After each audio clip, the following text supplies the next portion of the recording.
Assalamualaikum, hai teman-teman. Di kesempatan kali ini kita akan membahas mengenai tujuan hukum Islam yang kedua.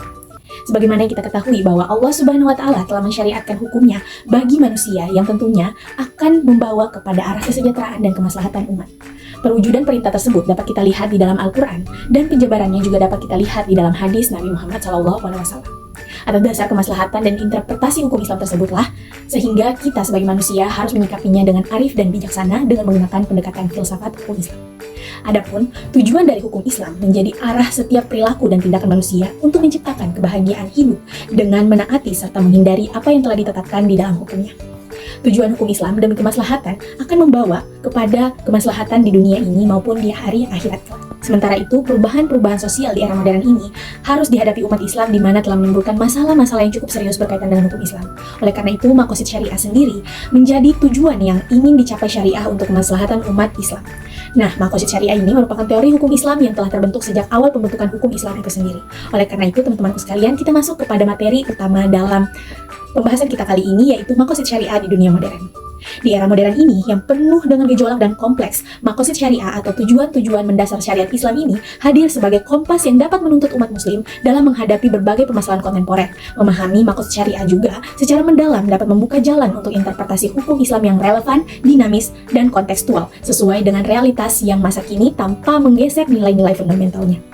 Selanjutnya, seperti yang kita ketahui bahwa di dunia modern ini sangat diwarnai dengan berbagai perubahan dan kompleksitas yang tidak pernah terbayangkan di masa lampau. Seperti kemunculan teknologi baru, penggeseran norma sosial, dan beragamnya tantangan global yang menghadirkan dilema baru bagi masyarakat. Maqasid syariah lalu hadir untuk menawarkan kerangka berpikir yang fleksibel dan adaptif untuk menjawab tantangan-tantangan tersebut. Kemudian dengan memahami tujuan-tujuan mendasar syariat, ulama dan cendekiawan muslim dapat menafsirkan hukum Islam secara kontekstual juga relevan dengan kebutuhan zaman dan masyarakat tanpa menyimpang dari prinsip-prinsip fundamentalnya. Adapun penerapan maqasid syariah di dunia modern ini perlu membutuhkan pemahaman mendalam tentang berbagai aspek, seperti yang pertama yaitu memahami maqasid syariah yang utama di mana para ulama mengidentifikasikannya menjadi 5, yaitu hifzun nafas atau memelihara jiwa, kemudian hifzun din atau memelihara agama, selanjutnya hifzun akal atau memelihara akal, selanjutnya hifzun nasl memelihara keturunan, serta hifzun mal atau memelihara harta.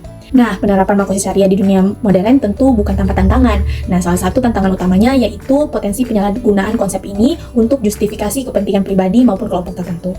Penting untuk diingat bahwasanya maqasid syariah harus diterapkan dengan integritas dan objektivitas yang berlandaskan pada nilai-nilai keadilan dan kemaslahatan universal atau umum. Nah, di sisi lain, maqasid syariah juga membuka peluang yang sangat besar untuk memperkaya khazanah intelektual Islam dan juga menjawab berbagai tantangan kontemporer. Dengan penerapan yang tentunya tepat, maqasid syariah dapat menjadi alat yang sangat ampuh untuk mewujudkan Islam yang rahmatan lil alamin atau agama yang dapat membawa rahmat bagi seluruh alam. Sekian dari saya, akan dilanjutkan oleh teman saya. Berbicara tentang pemikiran Rashid Ridha tentang maqasid syariah, perlu kita ketahui bahwa Rashid Ridha ini ialah Muhammad Rashid Ridha. Ia salah satu pemikir yang dikemukakan di suatu negara, yaitu negara Mesir.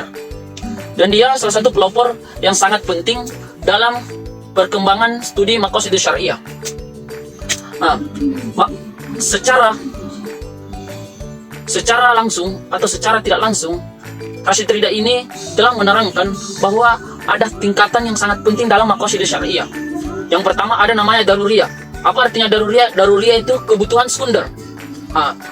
Di dalam kebutuhan sekunder ini ada beberapa hal yang sangat fundamental yang harus kita jaga gitu. Yang pertama ada agama, ada akal, ada jiwa, ada keturunan, dan ada pula harta. Dan yang tingkatan kedua ada namanya hidayat. Ini hidayat ini ialah kebutuhan sekunder. Kebutuhan sekunder itu yang tingkatan kedua ini segala sesuatu yang menjadi penunjang atau penopang bagi kebutuhan daruriyah ini begitu. Ketiga ada namanya tahsiniyah. Tahsiniyah ini penyempurnaan. Artinya apa? Segala sesuatu yang menunjang, yang menjadi kesempurnaan dalam hal seluruh kehidupan. Berbicara tentang maqasid menurut Ibu Thahir bin Ashur. Yang terlebih dahulu kita tahu apa betul-betulnya ini. Nama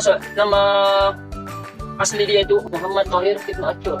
Nah, beliau ini salah satu ulama yang terkemuka di suatu negara negara Tunisia.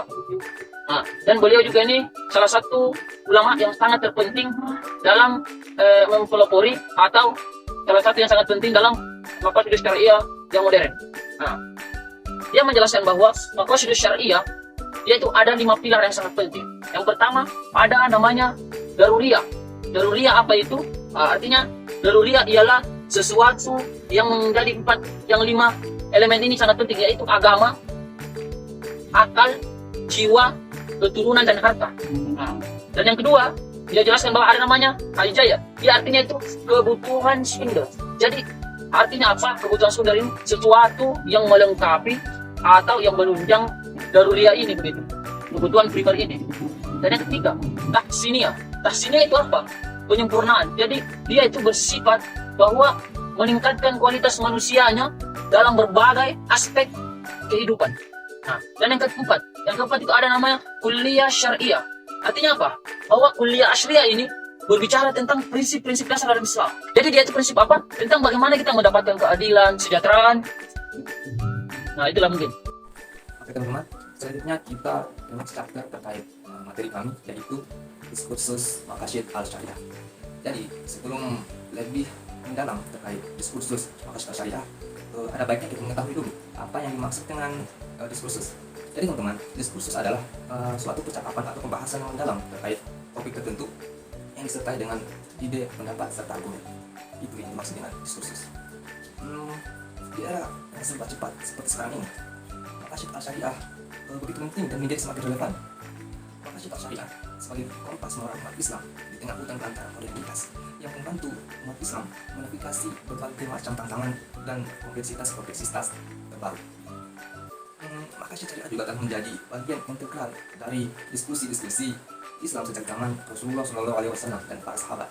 Para ulama juga dari masa ke masa telah mengembangkan konsep ini dan berusaha memperkaya intelektual Islam di era modern ini.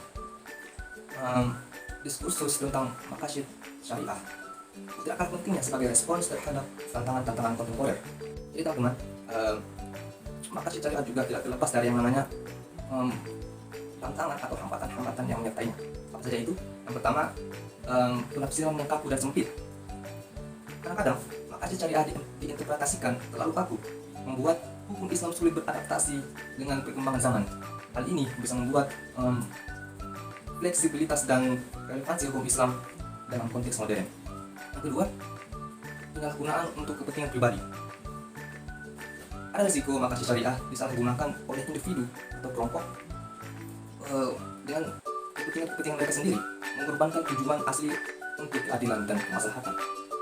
Contohnya seperti apa? Contohnya, seorang pemimpin yang menggunakan maqasid syariah untuk membenarkan tindakan korupsi dengan dalih kemaslahatan. Dan yang ketiga, atau yang terakhir, terbatasnya pakar. Sayangnya teman-teman, masih sedikit pakar yang benar-benar mendalami konsep ini atau studi ini. Ibaratnya seperti mencari jarum dalam jerami. Nah, sama halnya seperti dua sisi mata uang. Maqasid syariah juga menawarkan peluang yang besar. Apa saja? Yang pertama, interpretasi konseptual yang relevan. Maqasid syariah memungkinkan hukum Islam diinterpretasikan secara konseptual dan relevan sesuai kebutuhan zaman, menjadikan hukum Islam lebih fleksibel dan adaptif. Contohnya seperti apa? Contohnya dalam bidang kesehatan, maqasid syariah bisa untuk mendukung vaksinasi sebagai bentuk menjaga kehidupan dan kesehatan masyarakat. Next, yang kedua, landasan keadilan dan kemaslahatan. Maqasid syariah menjadi landasan untuk mewujudkan keadilan dan kemaslahatan. Contohnya, penerapan zakat untuk mengurangi kemiskinan dan ketimpangan sosial. Next, yang ketiga atau yang terakhir, memperkaya khazanah intelektual dalam Islam. Nah, diskursus tentang maqasid syariah dapat mempererat dialog antara peradaban dan memperkaya intelektual Islam.